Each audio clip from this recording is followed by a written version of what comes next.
conheço, as farmácias que eu tenho acesso, todas trabalham com liofilizados. Eu nunca tive problemas em relação a essa prescrição, tá? Então, resumo sobre os aspectos práticos iniciais. A qualidade dos probióticos, o tempo desses probióticos, a capacidade de absorção desses probióticos vai depender se eles são liofilizados ou não. Se for liofilizado, não precisa ser em cápsula gastroresistente. Ele já vai ser absorvido diretamente no estômago, no intestino. Se ele não for liofilizado, entra as cápsulas gastroresistentes. A maneira que você manda aviar um probiótico pode ser importante em que aspecto? Por exemplo, você encontra algum paciente que tem, como eu posso dizer, que tem herpes, que tem sapinho, que tem candidíase bucal. Então, você vê que são indivíduos que têm uma desbiose, tem um desequilíbrio de conjunto de bactérias, né? Tem um sistema imunológico mais deficiente. Então, tem alguns que eu nem prescrevo em cápsula, eu prescrevo no próprio sachê, no pozinho mesmo. Por quê? Porque ele já vai colonizando todo o trato intestinal, desde a boca. Então, vocês podem, dependendo do caso, colocar um sachê ao invés de uma cápsula, que já coloniza todo o trato gastrointestinal. O grande problema, muitas vezes, é a praticidade, porque eles são difíceis de dissolver, alguns pacientes reclamam, mas quando não, eu gosto de prescrever em sachê, eu gosto de prescrever em pozinho, tá? Mas se for em cápsula, que fica mais barato e também é muito mais prático, que seja sempre liofilizado. Em pó, obviamente, que seja também liofilizado, tá? Qual tipo de cápsula, Samira, prescrever? Vou trazer para vocês aqui uma revisãozinha dos tipos de cápsula que nós temos. Vou colocar aqui mais para baixo. Então, o tipo de cápsula, que tipo de cápsula prescrever? Vamos pensar fazendo uma revisãozinha. Existem cápsulas, antigamente só existia cápsula gelatinosa. Hoje, tem se evoluído essa padronização em relação à prescrição de fórmulas magistrais, e são poucas as farmácias, mas pouquíssimas as farmácias que trabalham com cápsulas gelatinosas. Tem cápsula que tem derivado animal, tem um tipo de cápsula chamada de tapiocaps, que ela é feita da goma da tapioca. A maioria das farmácias hoje já trabalha com cápsulas vegetais, né, com esse aumento do número de veganos, de pessoas que vêm trabalhando em proteção aos animais, escolhendo realmente um estilo de vida diferente, buscam cápsulas vegetais e cápsulas gastroresistentes. Algumas cápsulas apresentam corantes, outras são sem corantes, outras são transparentes. Quase nenhuma das farmácias que eu conheço trabalham com cápsula gelatinosa e com cápsula com corantes. A maioria das farmácias já trabalham com cápsulas vegetal, já tem uma padronização, todas as cápsulas são cápsulas vegetal e sem corantes. A maioria delas sem corantes. Alguns ativos que são fotossensíveis, como é o caso da vitamina C, por exemplo, vai numa cápsula não transparente. É uma cápsula branca, mas é uma cápsula que protege da luz, mas que não usam corantes. Para o uso dos probióticos, eu recomendo, os estudos recomendam que seja sempre em cápsula vegetal, tá? E preferencialmente sem corantes. É o mais indicado. Então, as cápsulas vegetais, elas são mais resistentes à umidade. E lembrando que um grande problema para os probióticos é a umidade. A VCAPS, que é a cápsula vegetal, ela vai proteger da umidade, assim como o fato do probiótico ser liofilizado, tá? Então, é bom que venha sempre com gelzinho de sílica dentro do potinho, porque esse gelzinho de sílica também vai cuidar dessa questão da umidade. e evitar deixar em alguns ambientes úmidos, como é o caso da cozinha, como é o caso do banheiro. Evitem deixar probióticos nessas áreas, porque podem atrapalhar a vida útil desses micro-organismos.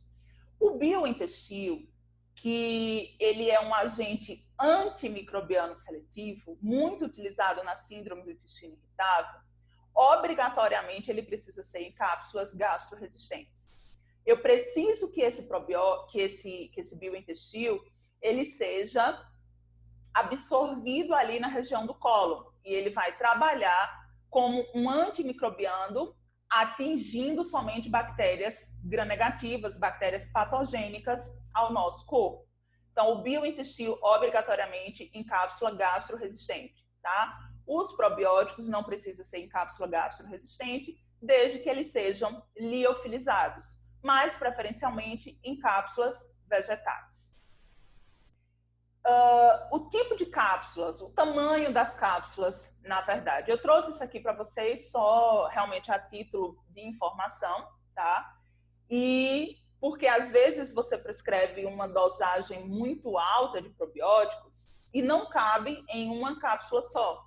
Aí a farmácia ela é obrigada a colocar em várias cápsulas. E dependendo se é um paciente, se é uma criança, se é um idoso que tem dificuldade em relação à deglutição, pode ser que você não tenha adesão ao tratamento, caso venha em cápsulas grandes ou um volume maior de cápsula. Se é um paciente, por exemplo, que já tem problema no estômago, ele vai se sentir incomodado se você colocar essa quantidade elevada de cápsula, tá? Então, essa cápsula maior aqui, que é a 000, ela tem uma capacidade média de 750 miligramas. E por que média? Porque depende muito da densidade do produto. Às vezes o produto ele é muito leve, mas ele tem um volume elevado, tá? Então, vai depender muito da densidade do produto. A cápsula 00, que é o que a maioria das farmácias trabalha como um limite máximo, porque é fácil de ser ingerida, a de 750 é muito grande, é ruim de ser ingerida. Mas a de 500 miligramas, ela é possível de ser ingerida. Então, é essa daqui, 00. A 0 suporta 400, a 1, 350, a 2, 250, a 3, 200, a 4, 150 e a 5, 100. Nós precisamos prescrever probióticos em unidades formadoras de colônia. Nós não podemos prescrever probióticos em miligramas. Eu imaginei que vocês pudessem ficar em dúvida. Então, por conta disso, eu já me adiantei, já liguei para uma paciente minha que é farmacêutica e pedi a ela alguma orientação em relação a isso. Por quê? Porque eles transformam lá, eles fazem o fator de correção que eles chamam para transformar miligramas em unidades formadoras de colônia. Aí eu perguntei, qual o cálculo para fazer isso? Então, tem a minha paciente, ela disse o seguinte, que o próprio fabricante já manda no laudo dizendo a seguinte informação. Por exemplo, 1 grama do probiótico X, em 1 grama do probiótico X, você encontra 10 bilhões de unidades formadoras de colônia. Então, isso já vem no próprio laudo e a farmácia é quem vai fazer isso para você. Você não precisa fazer esse cálculo. A própria farmácia faz isso para você. Aí a farmácia vai fazer um cálculozinho. Se você, prescritor, quer daquele determinado probiótico somente 1 bilhão de unidade formadora de colônia, então eles vão fazer uma regrinha de 3. Colocando 1 grama de probiótico, você encontra 10 bilhões de unidades formadoras de colônia. Em quantos gramas eu vou conseguir somente 1 bilhão? Então, a própria farmácia é quem faz isso para vocês. Porém, se vocês forem prescrever formulações longas, formulações com muitas cepas, diversas cepas bacterianas, pré-formulem, mandem para a farmácia, para que a farmácia diga a vocês em quantas cápsulas isso caberia. Porque imagina que se tu colocou um montão de probióticos diferentes, que tu colocou ali diferentes cepas bacterianas em quantidades de UFC também muito elevado, e aí tu vai querer que o teu paciente, pela quantidade de produto que você prescreveu, que ele tome 3 cápsulas de 750 miligramas. É ruim? O paciente não vai tomar, não é todo mundo que toma, não. Vai reclamar, não vai aderir ao tratamento. Nesse caso, se é uma formulação mais extensa, com mais unidades formadoras de colônia, se é uma formulação que tem realmente muitas cepas bacterianas, aí eu sugiro que seja em sachê, porque fica muito mais fácil para ele aderir ao tratamento, tá? A partir de agora, eu vou ensinar a vocês como prescrever esses probióticos, pelo receituário mesmo, como prescrever esses probióticos, mas se atentem a essa informação. O tipo de cápsula, sempre cápsulas vegetais, preferencialmente cápsulas sem corantes, e que esse probiótico ele seja liofilizado. Se ele for liofilizado, não precisa ser em cápsula gastroresistente. Se ele não é liofilizado, em cápsula gastroresistente. Quantas cápsulas? Quem vai dizer é a farmácia. Não somos nós. Quem vai dizer é a farmácia. Por isso que é importante, quando vocês forem prescrever, não prescrever em cápsula, porque vocês podem prescrever assim: Lactobacillus tal, Bifidobacterium tal, Lactococcus tal. Tomar uma cápsula após o almoço. Isso dá uma confusão. Por quê? Porque a farmácia fez numa dosagem que você mandou, obviamente, né? Mas não cabia tudo dentro de uma cápsula. Aí ela dividiu e colocou em 3 cápsulas. Mas você escreveu errado no receituário. Você tomar uma cápsula. Aí o que é que o paciente ele entende? Que ele vai precisar tomar somente uma cápsula. Onde, na verdade, aquela dosagem que você queria, aquela dosagem completa, não cabia só em uma cápsula. Era para ser em 3. Aí eu recomendo que vocês nunca prescrevam tomar uma cápsula após de...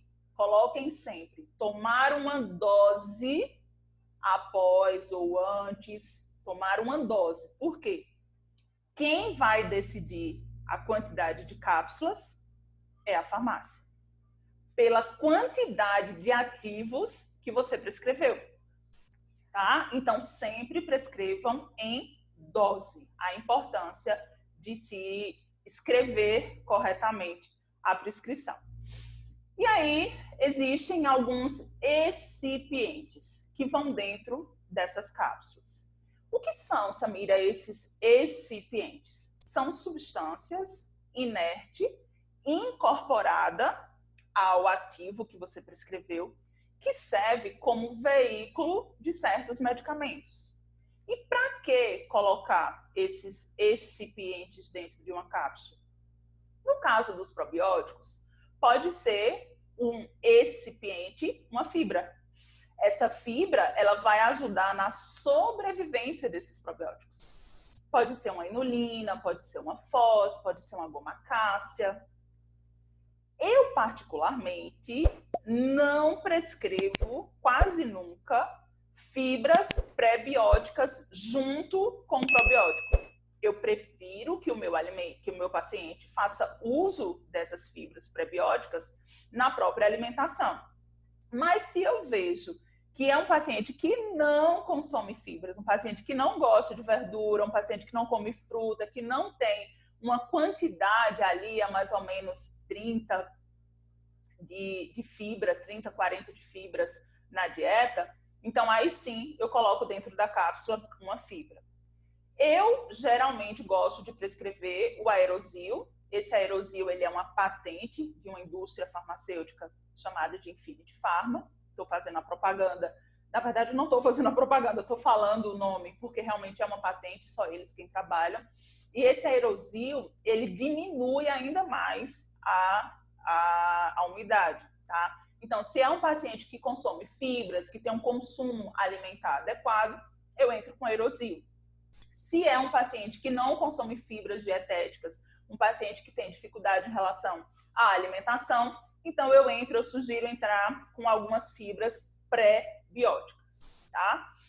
O QSP, que muitas vezes você vê lá na prescrição, QSP significa quantidade suficiente para, ou seja, eu coloquei uma formulação X e a farmácia, ela para atingir 500 miligramas, às vezes é uma quantidade tão insignificante que a gente prescreve que ficaria dançando dentro de uma cápsula.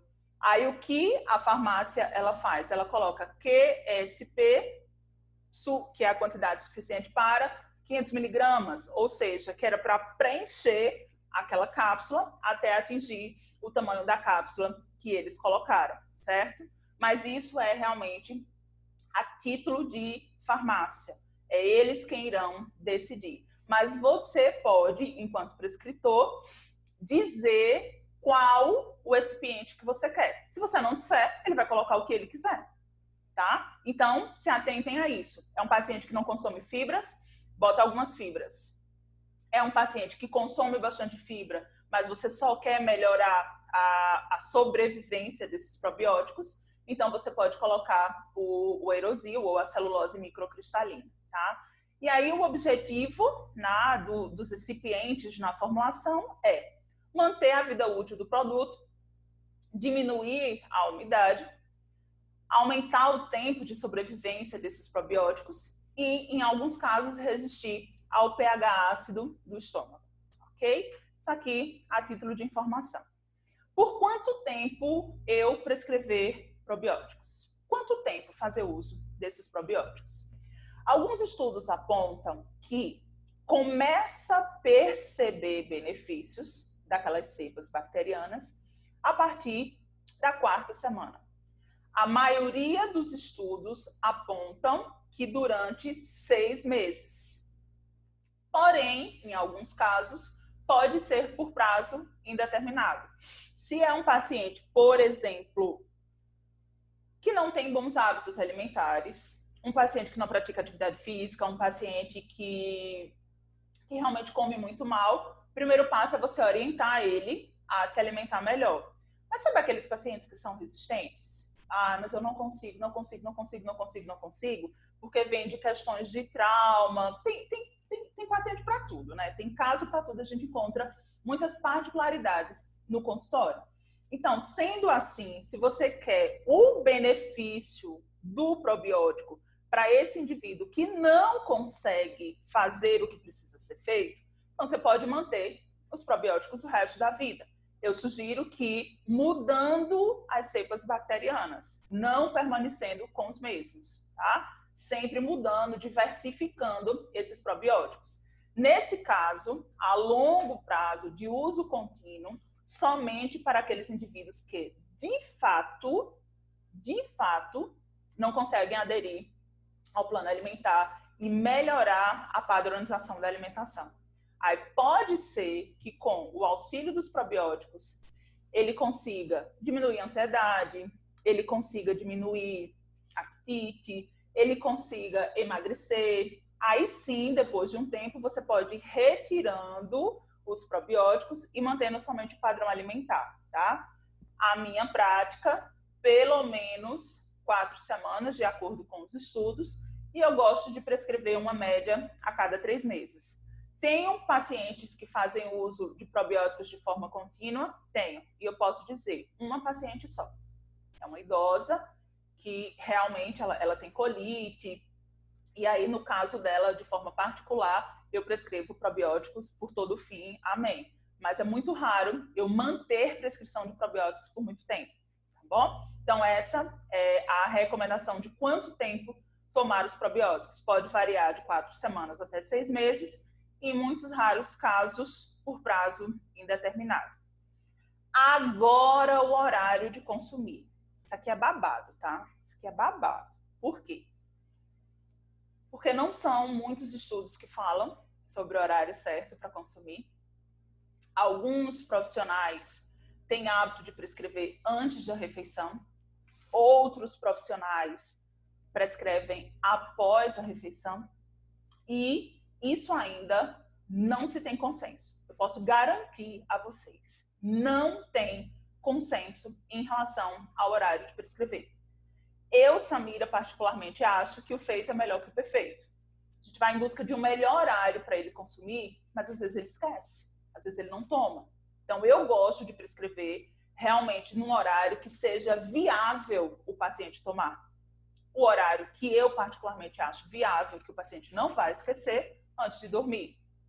Esse trabalho, ele fala o seguinte: foi feito um estudo, na verdade, onde eles avaliaram, eles prescreveram, eles colocaram nesse estudo as cepas do Lactobacillus rhamnosus e da Bifidobacterium longo. Eles gostariam de colonizar o ambiente intestinal de indivíduos saudáveis com o objetivo de modificar a composição da microbiota intestinal. E aí, eles encontraram, né, que o horário da ingestão não influenciou na colonização, tá? Não influenciou na colonização. O que era que eles faziam? Eles davam 30 minutos antes para um grupo e 30 minutos após para outro grupo durante o mês. O que eles encontraram no estudo? Enquanto que o horário da suplementação não mostrou alteração dos resultados, ou seja, tomar antes da refeição ou tomar após a refeição não teve diferença, os pesquisadores destacaram o impacto positivo da suplementação na microbiota intestinal, uma vez que causou redução de numerosos micro-organismos patogênicos, firmicutes, e um aumento de quantidade de algumas bactérias até o final do estudo. Ou seja, enquanto eles fizeram o uso dos probióticos, eles tinham mais bacterioidetes, tinham mais bactérias benéficas do que as firmicutes. E não houve diferença em relação ao horário. Por isso, eu oriento, fiquem à vontade em relação à prescrição dos probióticos, porque não há consenso. Horário. Samira, particularmente, gosta de prescrever antes de dormir, para que o paciente não esqueça, tá? Aí eu trago para vocês como escolher uma cepa. Nós sabemos que os probióticos, eles conferem benefícios ao hospedeiro, independente do horário, mas como? Quais eu escolhi? Primeiro, os estudos apontam que deve-se ter cepas diferentes para necessidades diferentes. Eu não posso sair prescrevendo é probiótico, é bom e eu coloco qualquer probiótico. Pode ser que esses que você colocou não atuem aonde você gostaria que atuasse. Na ansiedade, ou no emagrecimento, ou no manejo do estresse, ou no processo inflamatório. Você vai olhar cepas específicas que os grandes ensaios clínicos apontam para determinadas patologias e prescrever baseado naquilo. Porque se você ficar atirando para todos os lados, você pode, de repente, fazer com que seu paciente esteja gastando dinheiro à toa. E se ele está gastando dinheiro à toa, mas ele não viu o resultado, ele não vai confiar em você. Ele precisa confiar em você. Você precisa passar essa segurança de que, olha, esse probiótico ele é bom para isso, você vai ver uma resposta nisso. Ok. Aí ele confiou em você, foi lá na farmácia e pagou 200 paus lá num probiótico. Mas ele viu o resultado. E aí ele vai continuar voltando para você e tomando o probiótico que você prescrever. Mas se ele não viu o resultado, aí ele não vai confiar. E ele não vai mais querer gastar tanto dinheiro à toa. Por isso que é importante olhar para os ensaios clínicos, o que os estudos eles nos apontam e, com base nos estudos, prescrevermos as cepas específicas, ok? E quanto à quantidade dessas cepas? Lembrando que sempre precisamos trabalhar com unidades formadoras de colônia, que é o UFC. Os valores, eles podem variar de 1 bilhão de unidades formadoras de colônia, que é representado pela 1 vezes 10 à nona, 5 bilhões de unidades formadoras de colônia, que é representado 1 vezes 10 à nona, ou 10 bilhões de unidades formadoras de colônia, que é representado por 1 vezes 10 à décima unidades formadoras de colônia. Quantidade, Samira, quanto eu escolhi? Os estudos apontam que de 2 bilhões até 50 bilhões de unidades formadoras de colônia trazem benefício. Lá no início da nossa aula, eu trouxe para vocês uma definição do que são os probióticos. E eles falam que são micro-organismos que, quando administrados em quantidade adequada, traz benefício ao hospedeiro. Não adianta colocar muito menos, porque não vai fazer o efeito. Também não adianta colocar muito mais, porque você pode estar fazendo seu paciente gastar dinheiro à toa.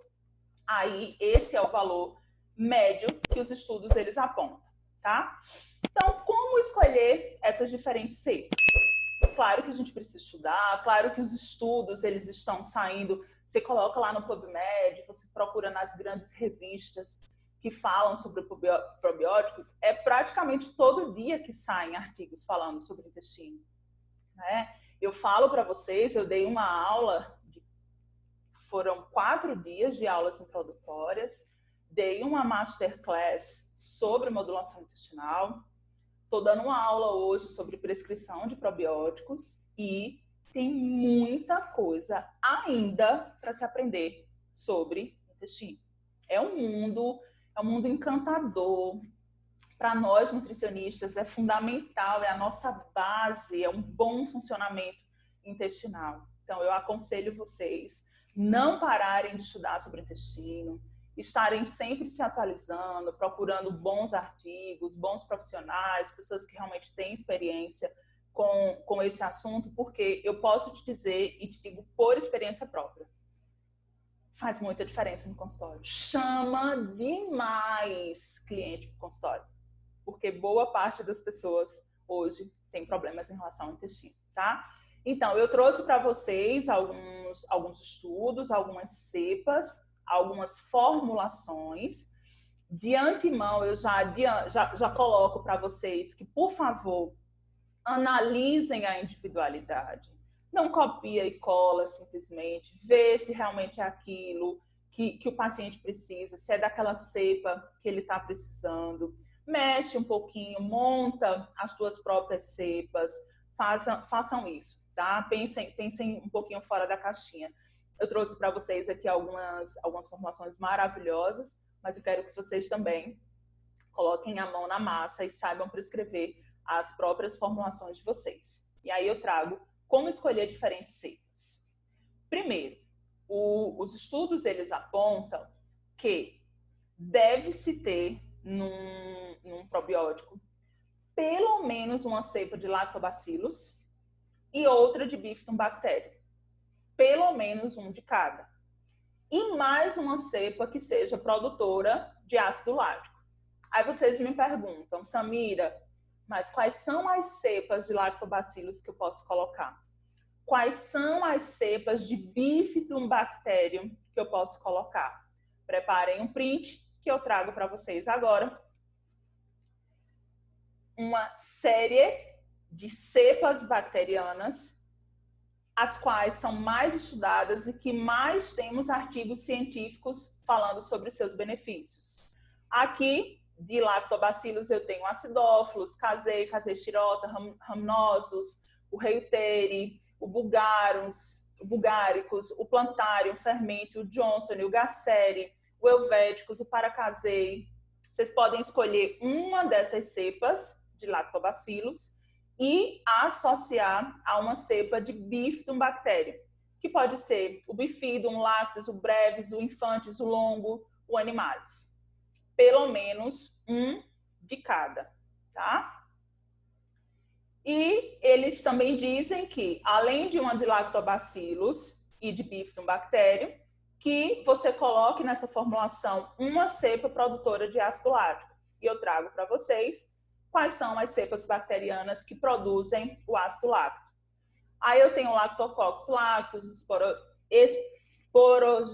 Espororogênesis, uns nomezinhos, viu?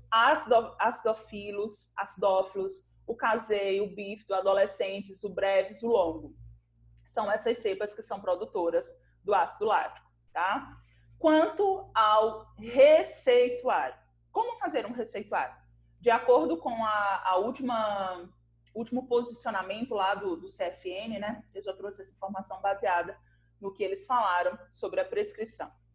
O receituário, ele deve ter o nome completo do paciente. Aí eu coloquei o nome do meu filho para dar exemplo. Guilherme Gomes de Lima, nome do paciente completo. A via de administração, lembrando que nós nutricionistas só podemos prescrever por via oral, tá? Não pode ser dérmica, não pode ser endovenosa, sempre por via oral. Mesmo assim, é para colocar via oral. Mesmo ficando subentendido, é para colocar na prescrição por via oral. E aí nós iremos listar a matéria-prima que compõe a nossa formulação. Eu coloquei aqui exemplo de probióticos, mas vocês podem pegar essa informação para prescrever também outros ativos. Podem mudar. Somente a matéria-prima, mas o resto acaba ficando tudo igual. Lembrando que os probióticos, eles precisam ser em itálico. É um nome científico e precisa ser escrito em itálico. E a quantidade que nós iremos prescrever, nunca em miligramas, sempre em unidades formadoras de colônia. Quem vai fazer essa conversão de miligramas para unidade formadora de colônia é a farmácia. Trago para vocês um exemplo de uma formulação com o nome em itálico e a quantidade em unidades formadoras de colônia. Discriminar a forma farmacêutica pertinente, se vocês vão querer em sachês ou se vocês vão querer em cápsulas, vocês têm que colocar. Aviar significa manipular, mandar fazer, executar. Quando eu prescrevo aviar, aí às vezes alguns pacientes dizem assim, Samira, mas esse aviar é o que? É para tomar que horas? Não, isso aqui não é fórmula, não. Isso aqui é a maneira que nós usamos para dizer a farmácia. É um termo técnico, aviar, manipular, produzir, significa isso. Aviar em doses, aviar 30 doses, lembra, em doses, nunca em cápsulas. Aviar 30 doses em cápsulas vegetais. Colocar quantas vezes o paciente irá tomar e o tempo de uso. Consumir uma dose à noite durante 30 dias. É importante colocar o tempo de uso. Se vocês querem que o paciente volte para vocês todo mês, então 30 dias, daqui a 30 dias eu vou reavaliar. Mas se você quer que essa conduta ela dure 60 dias e o paciente só volta para você daqui a 60 dias, então você coloca consumir uma dose à noite durante 60 dias, porque senão o paciente ele fica sem saber por quanto tempo tomar ou às vezes fica tomando de uso contínuo porque você não prescreveu. Tem que ter o nome completo do prescritor, o registro no conselho e a data da emissão. Então aqui eu coloquei nutricionista Samira Gomes de Lima, CRN 6, a data que foi prescrito, 4/7/2020. Eu gosto de colocar não repetir receita. Porque algumas farmácias repetem receita quantas vezes o paciente quiser. E você prescreveu para 30 dias. Mas você não colocou não repetir receita. O que é que o paciente vai fazer? Todo mês vai ficar indo lá. É para o paciente voltar para você e você prender o paciente? Não, não é. De forma alguma. É porque, de repente, o uso crônico dessa suplementação, não estou falando dos probióticos de forma específica, mas qualquer outro, pode trazer prejuízos para o paciente, para a saúde do paciente. Tá? Pode existir uma toxicidade, pode existir algum problema. Então, é bom colocar não repetir receita.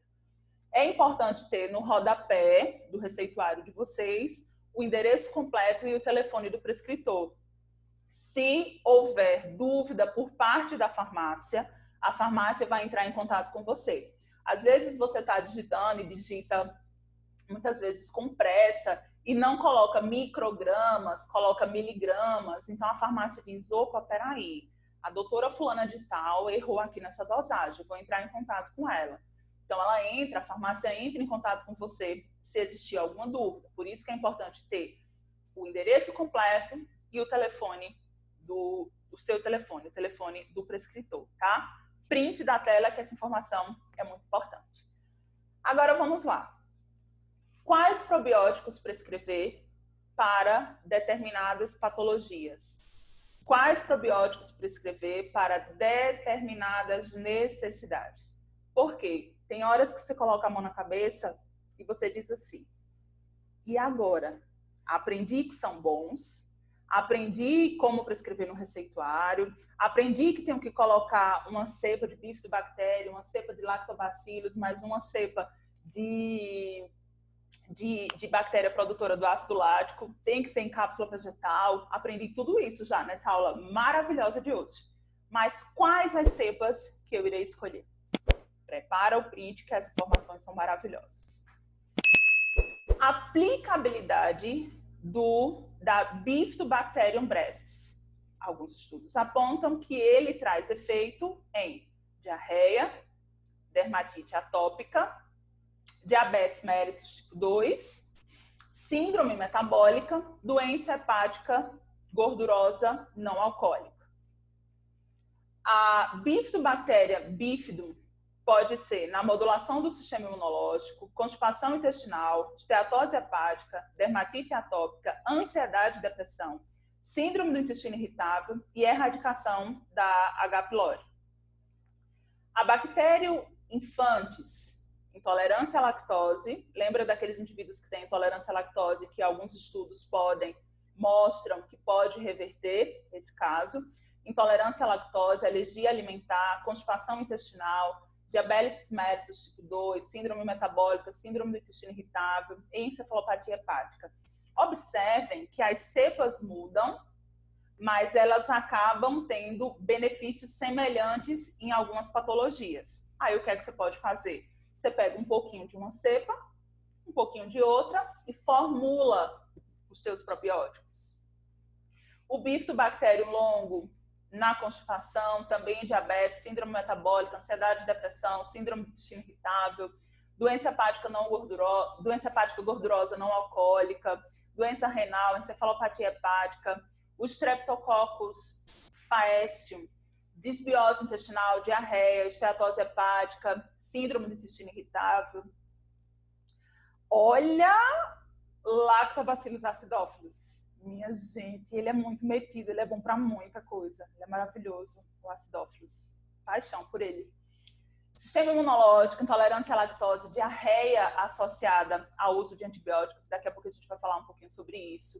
Desbiose intestinal também na doença gordurosa não alcoólica, doença hepática gordurosa não alcoólica, constipação, dermatite, diabetes, síndrome metabólica, ansiedade, depressão, síndrome do intestino irritável, no tratamento da H. pylori, doença renal, encefalopatia hepática.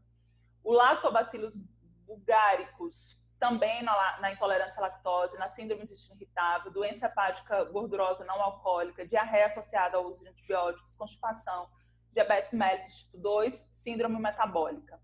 O Lactobacillus casei, tem o casei shirota, são diferentes. Desbiose intestinal, intolerância à lactose, constipação intestinal, rinite alérgica, doença hepática gordurosa não alcoólica, dermatite atópica, ansiedade e depressão e diarreia associada ao uso de antibióticos. O Gasseri, paciente com obesidade, muita gordura visceral, pensa logo no Gasseri. Ele tem um efeito muito bom, muito bom mesmo.